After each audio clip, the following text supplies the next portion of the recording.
పక్కింటి వారందరికీ మీరా ఒక ప్రశాంతమైన మహిళగా అనిపించేది. ఆమె ఒక చిన్న ఇంట్లో ఒంటరిగా ఉండేది. ఆ ఇంటి వెనుక చివరలో ఒక వీధి ఉండేది.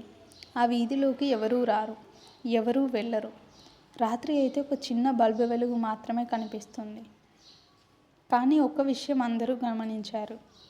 ప్రతి కొన్ని నెలల తర్వాత ఆ ఇంట్లోకి ఒక కొత్త వ్యక్తి వెళ్తాడు. ఒక డెలివరీ బాయ్, దారి అడగడానికి వచ్చిన ఒక కాలేజీ అమ్మాయి, లేదా ఒక గది కోసం వచ్చిన వ్యక్తి. అందరూ లోపలికి వెళ్తారు, కానీ తిరిగి బయటికి వచ్చినట్లు ఎవరూ కనిపించరు.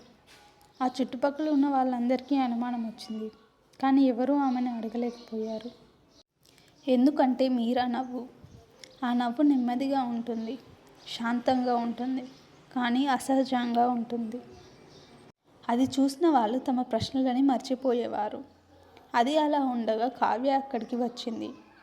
కావ్య అందరికన్నా వేరేగా ఉండేది. తను ఎక్కువ గమనించే స్వభావం, ఆసక్తి, భయం తక్కువ. ఆమె అక్కడికి వెళ్ళిన 3వ రాత్రి ఆమె ఒక శబ్దం విన్నది. ఒక మెల్లని శబ్దం. బయట నుంచి కాదు, భూమి కింద నుంచి. ఆమె నేల మీద చెవిని పెట్టింది. ఎవరైనా కింద బ్రతికి ఉన్నట్లుగా ఆ శబ్దం వచ్చింది. మరుసటి రోజు కావ్య మీరాతో సాధారణంగా మాట్లాడింది. మీ ఇంట్లో బేస్మెంట్ ఉందా అని అడిగింది. మీరా మెల్లగా నవ్వింది. బేస్మెంట్ కాదు, జ్ఞాపకాలు మాత్రమే అని సమాధానం ఇచ్చింది. ఆ రాత్రి కావ్యకు నిద్ర పట్టలేదు. ఆ శబ్దాలు పెరిగాయి, నిరాశగా, ఎవరో బయటికి వెళ్ళాలని ప్రయత్నిస్తున్నట్లుగా. అందుకే ఎవరూ చేయని పని ఆమె చేసింది. ఆమె ఇంట్లోకి దొంగచాటుగా ప్రవేశించింది. ఆ ఇంట్లో వాసన విచిత్రంగా ఉంది. పాతదనం, కూలిన వాసన, ఏదో పర్ఫ్యూమ్ కొట్టి దాచినట్లుగా. అన్నీ చాలా శుభ్రంగా ఉన్నాయి, సాధారణంగా ఇంట్లో ఉన్నట్లుగానే. అప్పుడే ఆమె గమనించింది, ఒక చెక్క తలుపు పైన కార్పెట్తో దాచబడింది, లాక్ చేయబడింది. కింద నుంచే శబ్దం వస్తుంది. ఆమె చేతులు వణికాయి, కానీ ఆమె దాన్ని తెరిచింది. మొదట వాసన తాకింది. కుళ్ళు, చెమట, భయం. ఆమె కింద చూసింది. చీకటిలోకి వెళ్ళే సన్నని మెట్లు. ఆ చీకటిలో నుంచి ఒక స్వరం, దయచేసి మమ్మల్ని వదిలేయండి, మాకు సాయం చేయండి. కావ్య నెమ్మదిగా దిగింది. ప్రతి అడుగు ఆమెకు ఒక హెచ్చరికలా అనిపించింది. కిందికి వెళ్ళాక ఒక గది కనిపించింది. తర్వాతే తనకు అర్థమైంది, అది ఒక జైల్లా ఉంది. 3 మంది అక్కడ ఉన్నారు. బలహీనంగా, రంగు తగ్గిపోయి, బతుకుతూ మాత్రమే ఉన్నారు. మూలలో 4 శరీరాలు ఆమెకు కనిపించాయి. కావ్య గుండె బిగుసుకుపోయింది. ఇదేంటి? ఒకరు మెల్లగా అన్నారు, వాళ్ళు వస్తారు. ఆమె మాకు ఆహారం ఇస్తుంది, కానీ మేము బ్రతికి ఉండడానికి మాత్రమే. ఎందుకు? కావ్య అడిగింది. ఎవరూ సమాధానం ఇవ్వలేదు. ఎందుకంటే పైన అడుగుల శబ్దం వినిపించింది.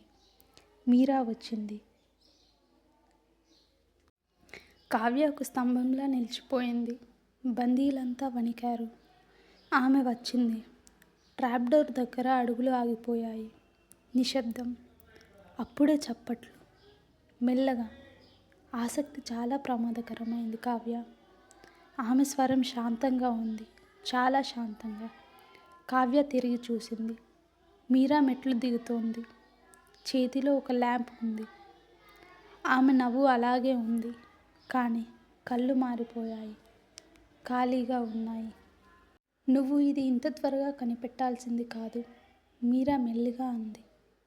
కానీ సరే, ఇప్పుడు నువ్వు కూడా వాళ్ళల్లో ఒకరు అవ్వచ్చు అని అన్నది. కావ్య దగ్గర ఉన్న ఒక తుప్పు పట్టిన రాడ్ని తీసుకుంది. నేను ఇది జరగనివ్వను అని అన్నది. మీరా నవ్వింది లోతుగా. అందరూ ఇదే చెప్తారు. ఆమె దగ్గరకు వచ్చింది. నేనెందుకు వాళ్ళని బ్రతికే ఉంచానో తెలుసా? మీరా నిశ్శబ్దంగా అడిగింది. కావ్య ఏమీ చెప్పలేదు. భయం పెరిగినప్పుడు రుచి ఇంకా బాగుంటుంది అని మీరా అన్నది. ల్యాంప్ వెలుగు మెల్లగా తగ్గిపోవడం మొదలైంది. నీడలు గోడలపై వంకరగా కదిలాయి. కావ్య రాడ్ని గట్టిగా గాల్లో ఊపింది. ఆమె మీరాను కొట్టాను అని చెప్పి అనుకుంది. అన్నీ చీకటయ్యాయి. మరుసటి ఉదయం ఆ ఇల్లు మళ్ళీ నిశ్శబ్దంగా ఉంది.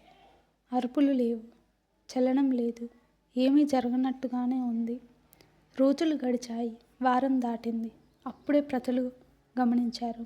వాళ్ళల్లో వాళ్ళు మాట్లాడుకోవడం మొదలుపెట్టారు. ఆ ఇంట్లో ఇప్పుడు ఇంకొకరు ఉన్నారు అని చెప్పుకుంటున్నారు. శాంతంగా, నెమ్మదిగా నవ్వుతూ. కావ్య. కానీ ప్రతి రాత్రి భూమి కింది నుంచి ఒక మెల్లని శబ్దం వినిపిస్తుంది, మునుపటిలాగానే. కావ్య మీరాని చంపేశానని చెప్పి అనుకుంది. అక్కడి నుంచి మీరా ఎప్పుడు తనకి కనిపించలేదు.